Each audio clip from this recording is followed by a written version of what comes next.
Compte rendu de la 19e réunion du Conseil des ministres. La 19e réunion du Conseil des ministres s'est tenue ce vendredi 31 janvier 2020 à la Cité de l'Union africaine sous la présidence de son Excellence M. Félix-Antoine Tshisekedi Tshilombo, président de la République, chef de l'État. 4 points étaient inscrits à l'ordre du jour, à savoir 1. Communication de son Excellence Monsieur le Président de la République, chef de l'État. 2. Points d'information. 3. Approbation d'un relevé des décisions du Conseil des ministres. 4. Examen et adoption des dossiers. De la communication de son Excellence Monsieur le Président de la République.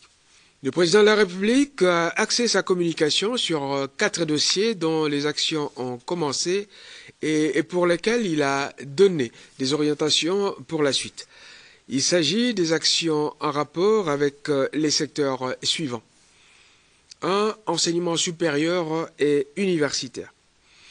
Tout en reconnaissant les efforts qui ont été fournis pour contenir les remous survenus dans les sites universitaires, le chef de l'État a recommandé au gouvernement une vigilance sans faille pour éviter d'être surpris par des débordements.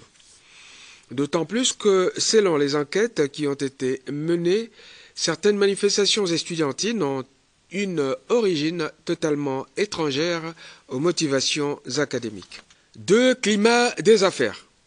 S'agissant du climat des affaires, le président de la République a invité le gouvernement, en particulier le ministre des Finances, à veiller au suivi des contacts qu'il a pris lors de son séjour à Londres dans le cadre de l'amélioration de l'image de la République démocratique du Congo en vue d'attirer les investisseurs.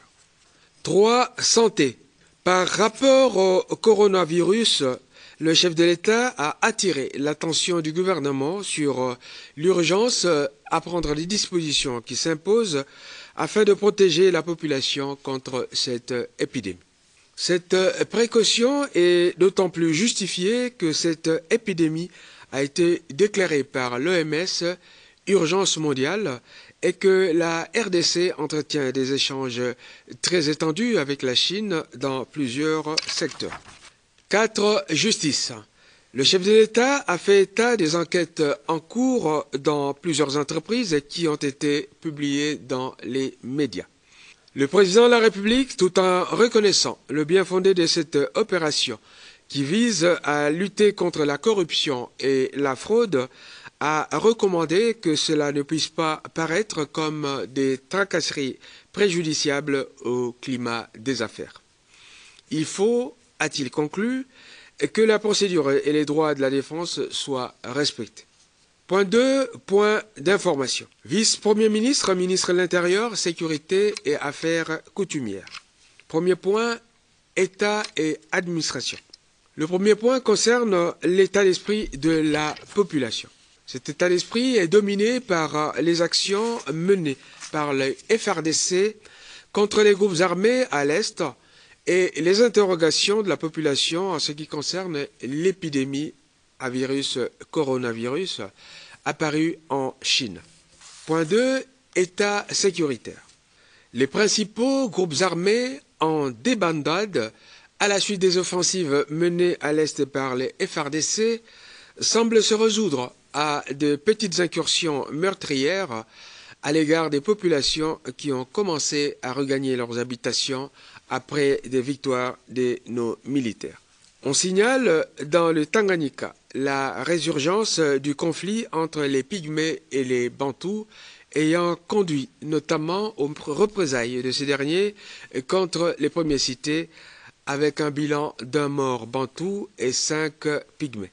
Par ailleurs, le transfèrement à la prison d'Angenga de 103 détenus venus de la prison de Kassapa dans le Haut-Katanga pose un problème de surpeuplement qui doit être résolu rapidement.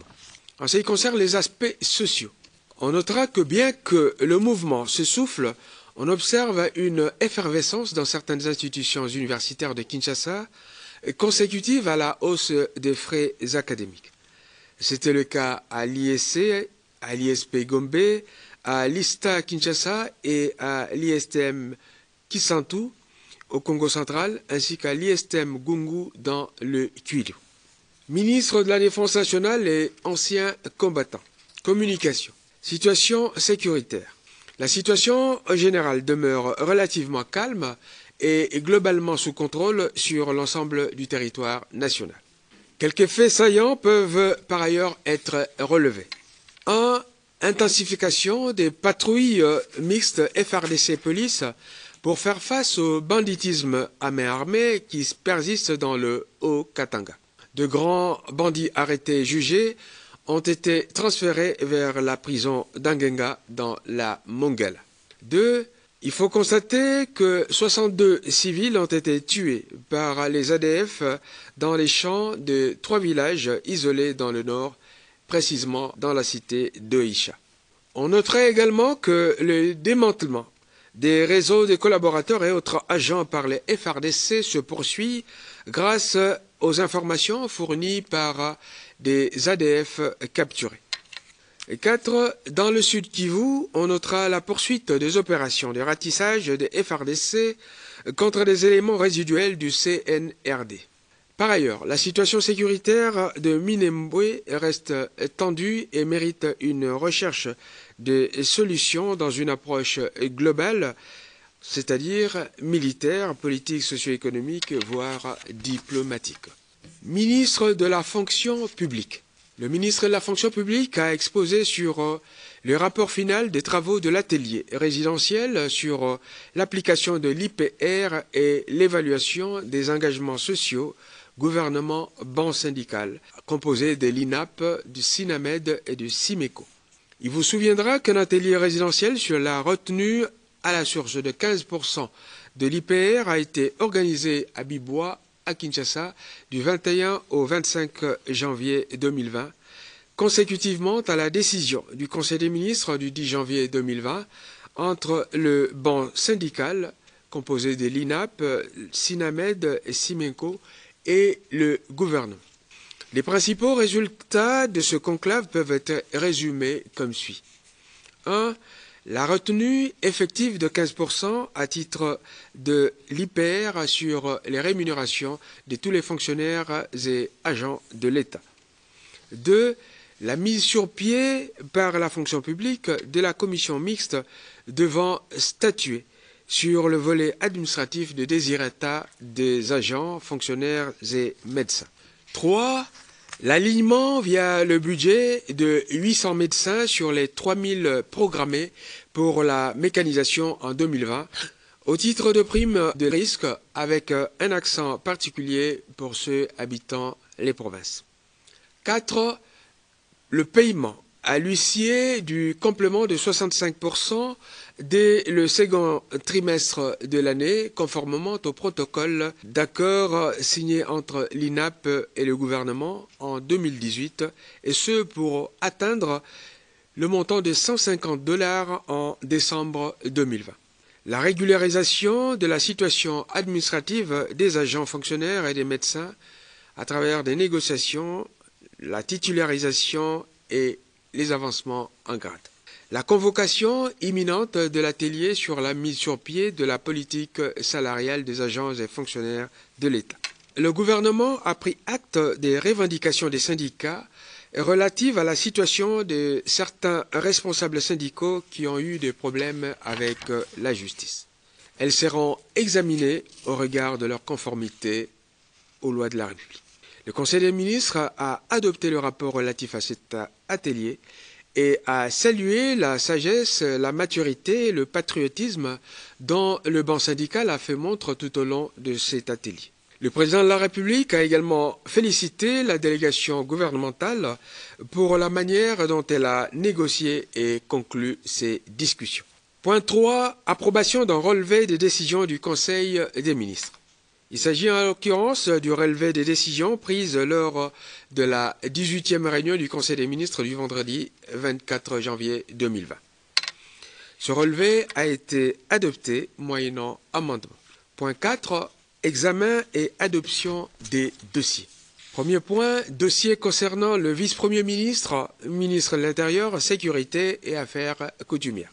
Il s'agit en l'espèce de l'étude de faisabilité sur la mise en place d'un système national de l'identité digitale, SNID en sigle, en République démocratique du Congo, avec le financement de la Banque africaine de développement, BAD en sigle. La Banque africaine de développement a manifesté l'intérêt d'accompagner la République démocratique du Congo dans sa volonté de se doter d'un système d'identité digitale. La Banque africaine a cependant recommandé une étude approfondie pour la mise en place de ce système national de l'identité digitale avant son lancement. Celui-ci concernera les aspects comme les registres de l'état civil, les cartes d'identité nationale, les registres des populations, les listes électorales, les registres des programmes sociaux, des institutions de protection sociale, la base des données à l'établissement des documents de voyage tels les passeports, les laissez-passer, etc. Cette étude se propose de faire l'analyse de l'existant, d'étudier la faisabilité du SNID et de mettre en place des actions d'accompagnement dans la gouvernance et la qualité, ainsi que la régulation des données et la normalisation. Le Conseil des ministres a marqué son accord pour la réalisation de cette étude de faisabilité. Point concernant le ministre d'État, ministre des Affaires étrangères. Il s'agit du dossier des étudiants congolais vivant au Burundi menacés de rapatriement forcé en RDC. Les étudiants congolais vivant au Burundi sont de plus en plus interpellés, arrêtés, séquestrés ou ramenés de force vers la RDC depuis le dernier trimestre 2019. Les autorités burundaises estiment que près de 6 000 ressortissants congolais vivent en situation irrégulière sur leur sol. Pour remédier à cette situation, le ministère des Affaires étrangères préconise, entre autres, l'octroi des passeports congolais aux concernés après leur identification. Après examen du dossier, le Conseil des ministres l'a renvoyé à une prochaine réunion et a recommandé qu'une délégation congolaise puisse se rendre au Burundi pour s'enquérir de la situation avant toute décision. De même, est-il envisagé la convocation de l'ambassadeur du Burundi en République démocratique du Congo pour s'entendre exposer la position des autorités congolaises. Point 3. Ministre d'État, ministre de l'Emploi, Travail et Prévoyance sociale. Madame le ministre d'État en charge de l'Emploi, Travail et Prévoyance sociale a exposé deux dossiers. Le premier concerne l'organisation de la 36e session du Conseil national du travail CNT en sigle. À ce sujet, Madame le ministre d'État, ministre de l'Emploi, Travail et Prévoyance sociale, a fait part au Conseil des ministres de la tenue entre le 16 et le 21 mars 2020 de la session ordinaire du Conseil national du travail CNT en sigle à Kinshasa. Et là, à cet effet, sollicité du Conseil des ministres la prise en charge des frais d'organisation. Après examen, le Conseil a adopté ce projet ainsi que le montant sollicité et a chargé le vice-premier ministre, ministre du Budget, ainsi que le ministre des Finances de l'exécution de cette décision. Deuxième point, il s'agit de la situation de l'immeuble dit Le Royal à Kinshasa. Le Royal est un bâtiment de 7 étages, propriété de la CNS, acquis en 1968, situé à Kinshasa-Gombe et portant le numéro cadastral 8654 sur le boulevard du 30 juin, à côté de l'immeuble du gouvernement. Il y a lieu de rappeler ici qu'en 2014, le gouvernement avait demandé à la CNSS de changer la destination du dit immeuble d'usage mixte à l'usage administratif. En conséquence, la CNSS avait résilié les contrats de baux à loyer des occupants et fait déguerpir les occupants. Le gouvernement confiera par la suite la rénovation et la réhabilitation de cet immeuble au BESECO. Cependant, rien n'a été fait, ce qui a occasionné des pertes énormes à la CNSS. Après débats et délibérations, Le Conseil des ministres a pris la décision de remettre à la CNSS son immeuble. Pour ce qui est des aspects financiers de ce contentieux, il a été décidé de les faire examiner par une commission ad hoc qui devra rendre son rapport dans 2 semaines. Point concernant le ministre des Finances. Il s'agit en l'occurrence du projet de réhabilitation et de modernisation des groupes G23, G25 et G26 de la centrale hydroélectrique Inga 2 et du problème de financement subséquent.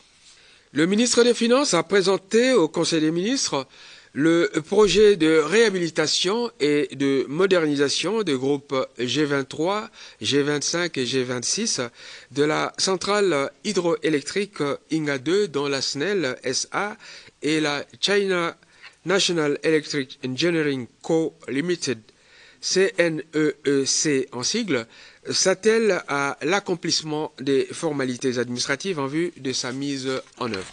Le montant de la convention du crédit est de 182 167 602 €, représentant 85% du coût du projet, les 15% restants constituant les fonds de contrepartie de la partie congolaise.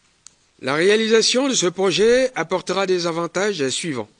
Augmentation de la puissance disponible d'environ 500 MW. Fourniture de l'énergie de qualité, fiable, d'une disponibilité au niveau industriel. Réduction du déficit d'électricité pour l'alimentation de l'industrie minière du Katanga.